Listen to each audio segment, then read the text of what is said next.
Hi, and welcome to Writing Essentials with Mrs. Benson, the Grammar Edition. For today's Grammar Edition video, we're going to be talking about sentence types. Now, this is sort of the part two to the previous video, sentence parts or parts of a sentence, where we cover subject and predicate and subject and verb, independent and dependent clauses. So if you haven't watched that video, you may want to go watch that one first and then follow this one with it, because today we're going to be talking about the different types of sentences. There are 4 different types of sentences. Every sentence under the sun falls under these sentence types. That is, if it's a complete sentence. You know, sometimes there are fragments or run-ons, and those would not fall under these categories. So let's get started with the easiest one, and that's the simple sentence. The simple sentence is just one independent clause. So remember, an independent clause is when I have a subject and a verb combination, and it can stand on its own. It expresses a complete thought. It's independent. It doesn't need anybody else. So one independent clause can construct a simple sentence. There are no dependent or subordinate clauses in existence in that sentence for a simple one. And an example would be as follows. That day was the beginning of his journey. I purposely selected a sentence that wasn't necessarily super short. Sometimes people think, oh, simple sentence, it must be really, really short. And that can be the case, but it's not always the case.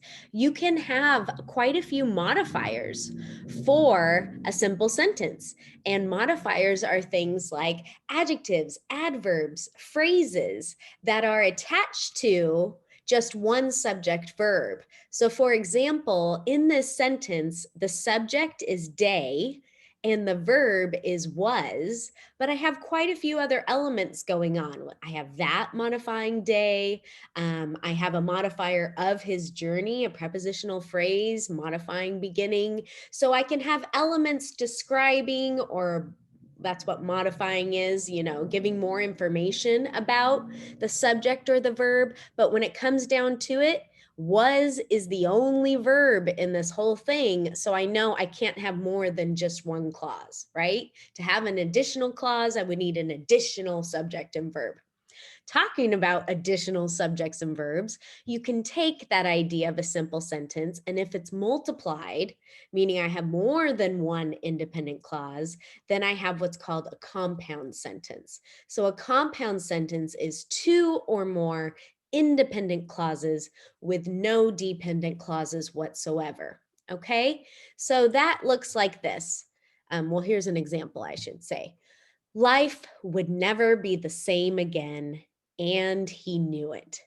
One of the most popular ways to construct a compound sentence is to use a conjunction, which you can watch the conjunction video to learn more about those. But I can take one of my fanboys, for and nor, but, or, yet, so. In this case, that word is and, the conjunction, and combine 2 independent clauses. Remember, compound means I'm taking 2 or more parts and I'm putting them together. So instead of having 2 separate sentences, life would never be the same again, that's a sentence.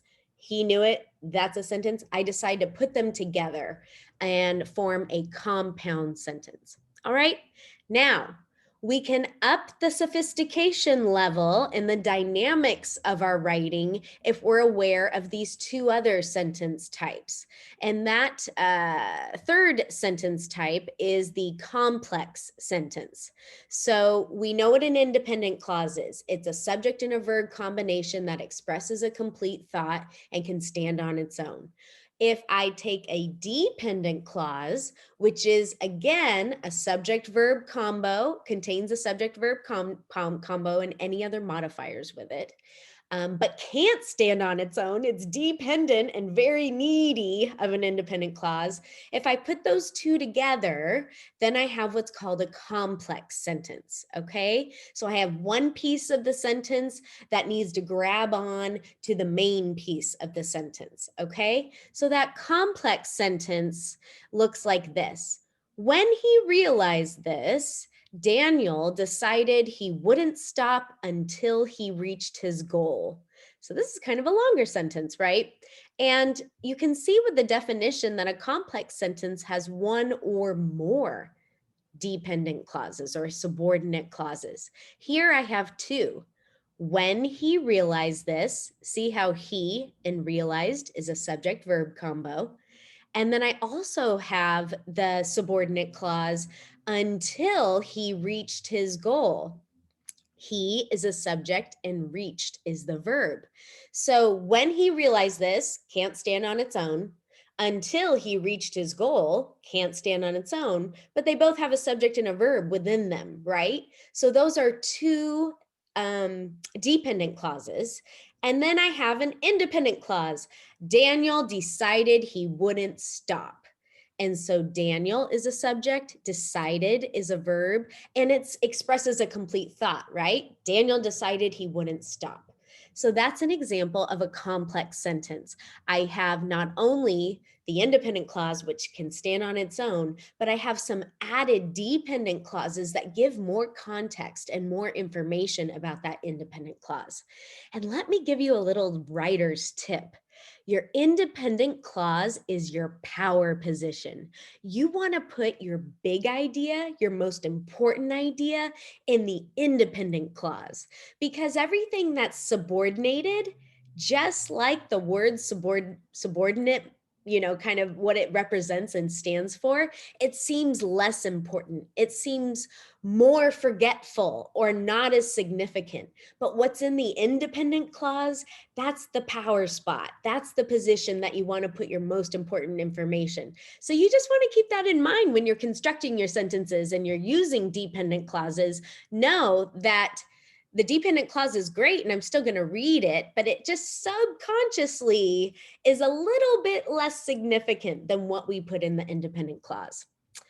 That's higher level writer's tip for you.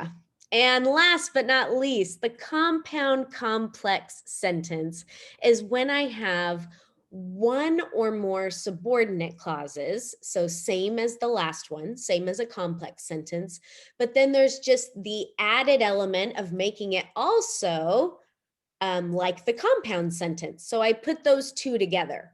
So I have one or more subordinate clauses and two or more independent clauses. These are typically our longest sentences, but not always. It's not as though I can see a long sentence and go, oh, that must be compound complex. It could be compound, and there's just a ton of independent clauses put together, or several, I should say, not a ton. So while he boarded the train, he thought of the past and he remembered what the old man had taught him. So while he boarded the train is subordinate, but then I have two independent clauses. He thought of the past, that could stand on its own, and he remembered what the old man had taught him, that can stand on its own. So now I have a compound complex sentence where I combine the idea of two independent clauses and the idea of adding in a subordinate element with a dependent or subordinate clause. So there you have it. Those are our 4 sentence types. It's really important actually to be aware of sentence types. I know it might seem silly, like I already know how to speak English. I know how to write these sentences. Why do I need to know what types they are? But as you grow as a writer, it really allows you to open your mind to varying your sentence types in order to have bigger impact in your writing. It is a very powerful thing when we're reading to read several long sentences, maybe a lot of compound sentences strung together, compound complex sentences, and then all of a sudden, bam, a short, simple sentence. It can have a lot of impact. I can have a string of longer sentences, and then all of a sudden, I just have a sentence, everything changed. 2 words, simple sentence, and I have a lot of impact with that short sentence. So keeping in mind your types of sentences is really the mark of a good writer, and you're on your way if you know them. So thank you for watching and take care.